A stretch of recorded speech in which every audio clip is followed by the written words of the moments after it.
Hi guys, welcome back to my challenge, and this is day 7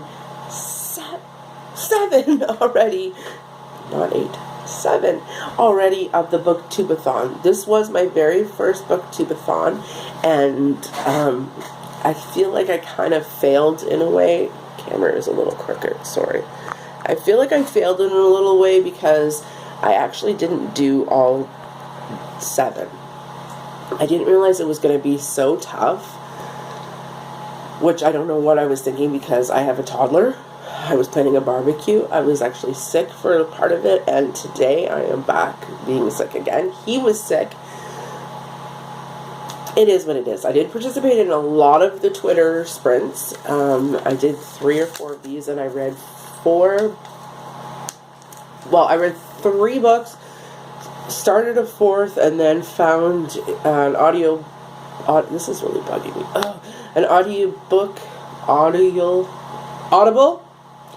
book, and now I've been listening to that. I've been listening to Juniper's Lemon's Happiness Index.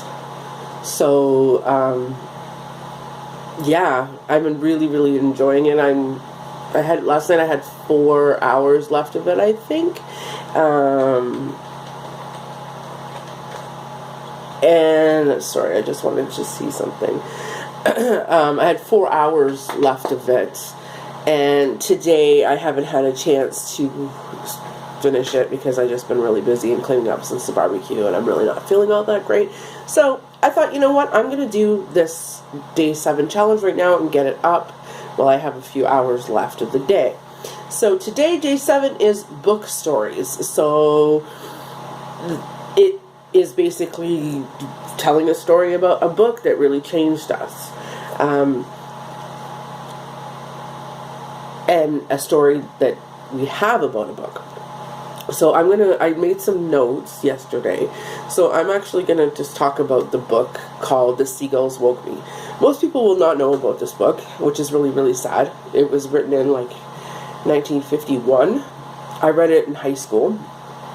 I was 16 years old, and I was actually going through a tough breakup at the time. Even though I initiated the breakup, I still had a tough time because I think that it was one of my first real boyfriends, and we were serious. Definitely not serious. It was a summer thing. But I really was having a hard time with high school. All of a sudden, my friends that I've had since kindergarten to grade 8 were no longer my friends. I mean, over the summer, we all changed. We went to high school. We were all in different classes all of a sudden. I stayed close to some of them, but not all of them. And we were always a tight-knit group because of the fact that I went to a small school, and from kindergarten to grade 8, there was only 2 classes. So, you were either one or the other. And they usually kept the kids that were in the classes together. So, for example, one guy named Jeff, I was in the same class every single year. Every year. So, yeah. But I was going through a hard time. And I was 16. And the awkward girl in the book, the protagonist, Jean, she is the center of the story. Maybe I'll talk about the story, what it is anyways. Okay, so what it is that it is a girl named Jean, and she lives, I don't know where she lives, but she had an opportunity to go live and work in Maine with her aunt. And she's not happy about having to do this over the summer, but then in the end, she just does it because her mother makes her go, parents make her go. And over the course of the summer, she does a lot of growing up. She, finds true love, she thinks. She meets friends. She could, it's basically a coming-of-age story. And, it wasn't really considered a young adult because, like I've said before, young adult books really didn't exist. Because it was very mature, and she dealt with a lot of stuff.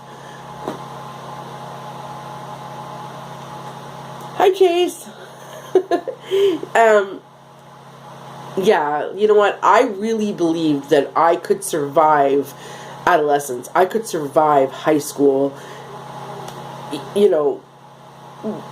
after reading this book, because of the fact that she just you know, like when she went into it, she was just a frumpy girl with, you know, no ambition. She never cut her hair. She had really long hair, and then all of a sudden she starts changing. She cuts her hair. I mean that sounds really cliche, but she really does. She cuts her hair. She stops dressing so awful. You know, she does something with roses in her hair, or I don't really remember. Like I said, I read it when I was 16, but it really resonated with me, and every so often I go to look for my copy and I can never find my copy. I did order it on the website Books You Never Thought You Would Find ages ago, but since then I've misplaced it yet again. I'm sure it will pop up again. It has been out of stock for a really, really long time, or out of print for a really long time. So yeah. What else did I write? Jean has a chance to reinvent herself, and she really does. There's a whole story. Oh no, I clicked the thing. Okay. Here it is. There's a whole story. Let me try this again. Jean has a chance to reinvent herself, and she really does. That's really the whole story. But the book has a wonderful perk for me personally. In the process of her friend Mona gives voice to a tidbit of wisdom that alters the entire perspective of life. I won't tell you what it is, but see if you can find it for yourself. But first, find yourself a copy. Yeah, but you're not going to be able to find yourself a copy. It has been out of print. This book, Catcher in the Rye and A Wrinkle in Time, have been the top 3 books I've ever read in my life. I don't normally reread books, but these 3 I have reread the most. And if I can find my copy, I wish I could. You know, I would actually give it to someone just so that they could read it, because they're never going to be able to find a copy. I don't even think that the library carries it, but you know what? I may see if the library does carry it. It was a really easy read. It's just tiny. I don't know how many pages were it, but you know what? I did end up writing a paper on it in grade 11 English, even though I had read it in like grade 9. And my paper was basically to write the next chapter of a book that you just had finished reading, and at the time I had reread that book. So I read what I thought happened to her once she came home. So it was quite interesting, and it really did sit well with me. I mean, like, there's not a lot of books, like I just said, that I remember, and I'll always remember the title of it. I may not remember the author's name, although it is Mary Stoltz, I believe. I wrote it down. Mary Stoltz. So yeah, it says what the synopsis says. Jean is convinced that she's the world's most social misfit. Then she accepts a summer job at a Maine resort, and her whole life changes. In a setting full of crisp, cool air, white-capped waves, and gleaming sails, this third novel of Mary Stoltz presents once again very real young people dealing with the capability with their own problems and enjoying themselves with enthusiasm and integrity of youth. I don't think these are integrity. But anyways, thank you so much for watching. If you are new, please hit that subscribe button and tell me, what is one of the books that has changed you? I'm going to go and read some of the day 7s from other people, but in the meantime, if you aren't doing Booktube-A-Thon and you just want to tell me, go ahead and tell me. Thank you so much for coming to my channel. Bye!